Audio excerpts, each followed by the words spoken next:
Akhirnya kalau saya di seorang chef itu kan kalau kesini makin tua itu makin dicari mas. Makin mahal juga. Makin mahal juga. Oke. Berarti chef udah lama nih. Berarti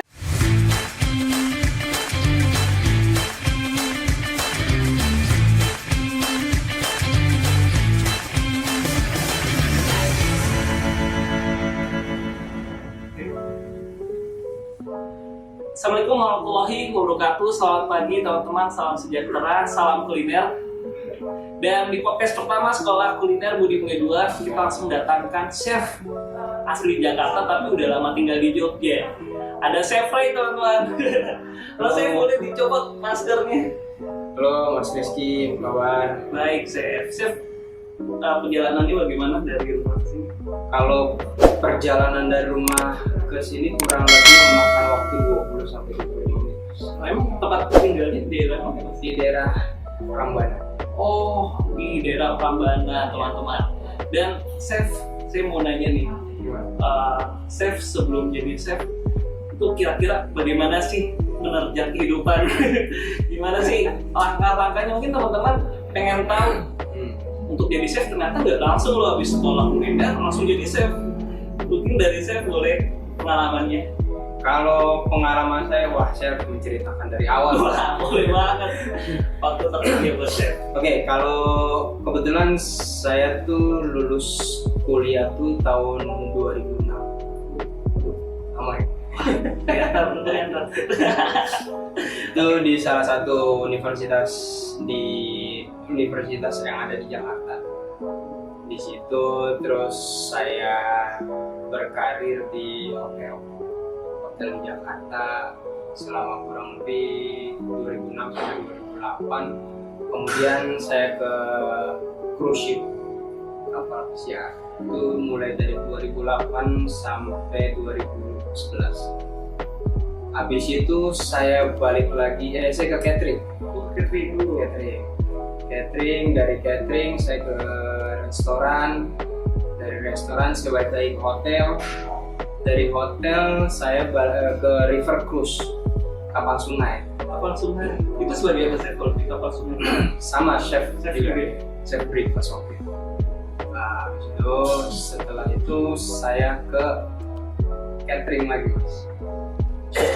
Dari river cruise terus saya ke catering. Kali ini cateringnya bergerak di bidang offshore dan onshore. Itu apa kalau beli? Kalau offshore itu ini apa namanya pengukuran minyak lepas pantai dan tambang. Cateringnya sih. Chef Ray udah malang lintang di dunia. Habis itu saya balik ya, lumayan. Habis itu saya balik lagi ke hotel sampai 2018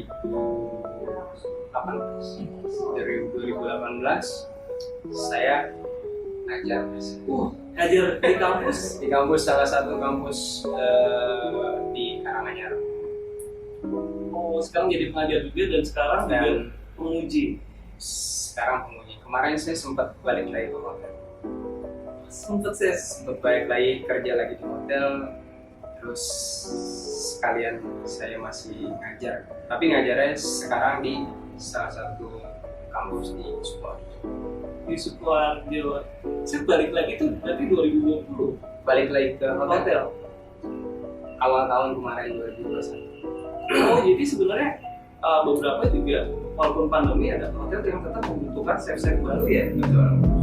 Oke, tapi dengan pengalaman chef yang banyak itu, saya jadi penasaran sih, kenapa Chef Ray ingin jadi chef? Jadi kadang kan setiap orang punya alasan masing-masing ya.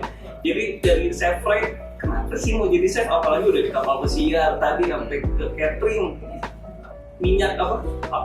Offshore dan onshore. Kira-kira apa chef alasannya? Alasan saya ke dunia kuliner yang pertama adalah dunia kuliner itu memang butuh waktu. Untuk menjadi seorang chef itu butuh waktu yang nggak sedikit mas. Kurang lebih saya itu dari 2006 udah kerja di dapur sampai sekarang kurang lebih 14 tahun 15 tahun kurang lebih segitu. Nah itu berawal dari pada saat itu kakak saya bilang mau dari setelah lulus sekolah ya, mau kerja di mana setelah lulus Sekolahnya apa? SMIP, sekolah menengah industri pariwisata. Oh, Jakarta. Iya. Ya. Nah, setelah itu kakaknya bilang udah jadi chef aja. Nanti kan kalau jadi chef di kapal tuh gajinya gede. Ya kan? Akhirnya saya berpikir, wah bagus juga nih. Terus saya baca-baca buku, terus saya lihat-lihat di internet. Kala itu kan internetnya masih ada, baru ada Google ya, Google sama Yahoo. Aduh. Akhirnya Tahun 2000-an. 2000-an. Akhirnya saya lihat gajinya, oh gajinya bagus. Akhirnya kalau saya di seorang chef itu kan, kalau kesini makin tua itu makin dicari mas. Makin mahal juga. Makin mahal juga. Oke. Berarti saya udah lama nih. Berarti. Oke. Terus udah lama, akhirnya chef udah tuh masuk ke dunia chef. Masuk ke dunia chef ya. Awal-awal saya kerja masih daily worker. Karena kan kalau menjadi seorang chef itu kan nggak mungkin langsung lulus kuliah langsung jadi seorang chef, nggak mungkin. Karena ilmu kita masih sedikit sekali. Gitu. Jadi emang ya semua itu butuh proses. Dan jam terbang juga chef. Jam terbang betul. Karena kalau misalkan kita nggak punya jam terbang, sekarang tuh dunia kuliner itu makin maju besar. Jadi kalau misalkan kita pondasinya kita nggak kuat, ibaratnya nih kalau daily worker itu sama cook dan cook helper dan itu pondasinya itu yang kita bangun. Kalau itu pondasinya nggak kita bangun dengan baik, nanti pada saat di atas makin tinggi pohon makin kenceng. Jadi artinya kalau misalkan baru lulus kuliah jadi seorang chef mungkin belum apa-apa. Baru kerja setahun 2 tahun jadi seorang chef, ilmu belum seberapa. Pada saat dia jadi seorang leader, kena bisikan kanan kiri. Jadi dari teman-teman ini juga nanti banyak yang magang chef, magang di hotel dari chef sendiri. Tadi mungkin ada nggak sih sikap-sikap apa sih yang harus kita miliki biar itu tuh mentalnya kuat, karena di ada rumah-rumah bilang kalau di hotel agak keras, agak disiplin banget gitu loh. Kalau jujur selama saya incas di hotel, saya udah beberapa kali incas di handle kitchen apartemen. Di kitchen itu keras dan panas. Kenapa keras? Karena kerasnya di kitchen itu adalah bukan buat kepentingan diri kita, tapi untuk kepentingan tim. Kita kerja itu butuh memikirkan waktu, terus memikirkan strategi. Kalau misalkan waktu kita udah kelebihan waktu dan kita nggak punya strategi, itu pasti kitchen akan berantakan. Contohnya gini, Mas jadi tamu. Udah tahu banget nih. Saya jadi seorang chef. Tapi saya nggak tahu apa pekerjaan saya. Mas ngorder makanan, ya kan? Tiba-tiba orderan yang Mas pengen itu datangnya 2 jam kemudian. Parah. Gimana? Kesel. Nah, jadi seorang chef itu time management itu penting. Ya, jam terbang itu juga. Jadi nggak asal-asalan aja. Jadi ya preparation bagus. Terus waktu itu untuk serve makanan itu tepat. Kenapa di kitchen itu bisa dibilang, karena ya disiplin itu paling penting. Disiplin itu di kitchen itu sangat penting. Karena ya seperti yang saya bilang tadi, kalau misalkan tamu dapat makanan yang telat, gimana enggak emosi.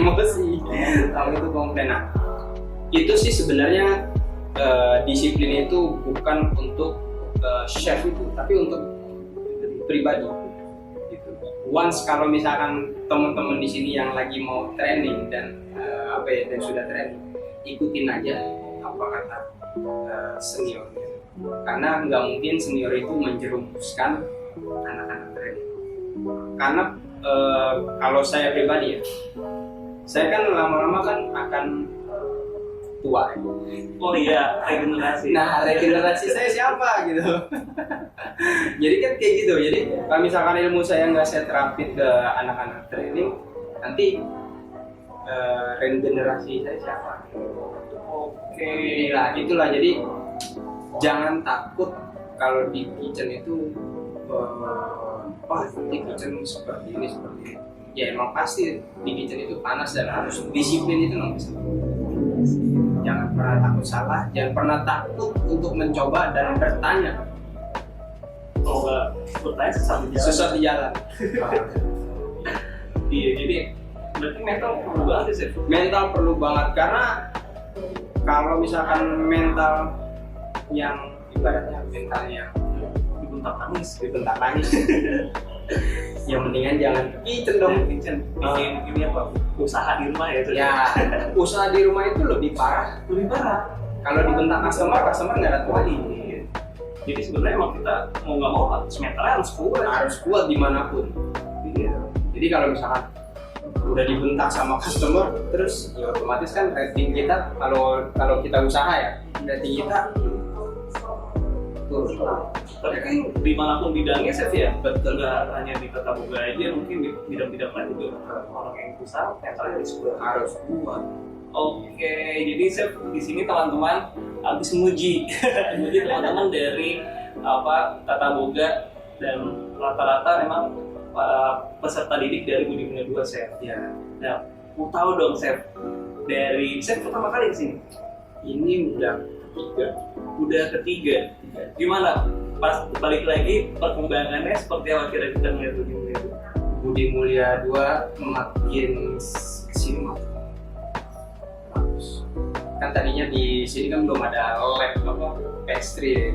Iya, Ya, ini kan baru nih, bangunan baru nih. Saya pas kesini lagi, wow, amazing. Iya. Oke, itu dari alatnya. Kalau dari tadi Chef, saya lihat Chef itu kritis banget, jadi teman-teman ditanya sesuatu jangan grogi. Sebenarnya saya cuma pengen tahu doang pengetahuan teman-teman sedalam apa. Nah, itu gimana sih teman-teman tadi kira-kira udah beberapa ada yang udah siap atau memang ada kekurangan mereka tuh? Kalau siswa-siswa Budi Mulia sendiri, kalau untuk kekurangan sih pasti ada, nggak ada yang sempurna. Jadi, tapi dengan kekurangan itu dan itu terus ada feedbacknya, itu yang bisa bikin dia tahu seperti itu. Jadi salah satu pembelajaran juga, misalkan jenis potongan ini salah, terus diperbaiki harus seperti ini. Artinya ada satu pembelajaran yang dia dapat. Gitu. Jadi saya di sini nguji pun bukan hanya sekedar untuk memotret, tapi saya kasih tahu yang benar yang seperti itu. Mungkin di Budi Mulia udah dikasih tahu ya, udah diajarin potongan seperti ini. Namanya ujian, siswa pasti grogi, Redek gitu ya. ya kan? Ya pasti adalah yang salah ini, ada yang salah ini, itu wajar. Tapi yang penting dikasih tahu yang seperti apa. Jadi next kalau dia bikin potongan seperti itu lagi, dia tahu dan dia nggak salah lagi. Oke, Chef, terakhir ya, maka ini Chef dari teman-teman ini kan memang ini Tata Boga kuliner. Buat teman-teman ini, karena kan pandemi juga agak kita jadi pikir juga ya, dan biar semangat lagi. Kira harapan Chef buat teman-teman peserta didik kita. Kalau untuk peserta didik Budi Mulia, jangan pantang menyerah, terus belajar. Karena pada saat pandemi ini sebenarnya momen yang pas untuk kita berkreasi di rumah. Apalagi dunia kuliner ini makin lama makin berkembang dan inovasi makanan makin lama makin banyak. So jangan takut trial and error di rumah berbuat. Oke. Mungkin mau minta satu kata saya buat Budi Mulia dari sekolah. Kira-kira ketika saya bilang Budi Mulya 2 Kuliner School, apa sih yang terbenak di pikiran saya? Yang terbenak di pikiran saya Satu kata. satu kata, makin keren. Woi, walaupun 2 kata tuh kalau saya.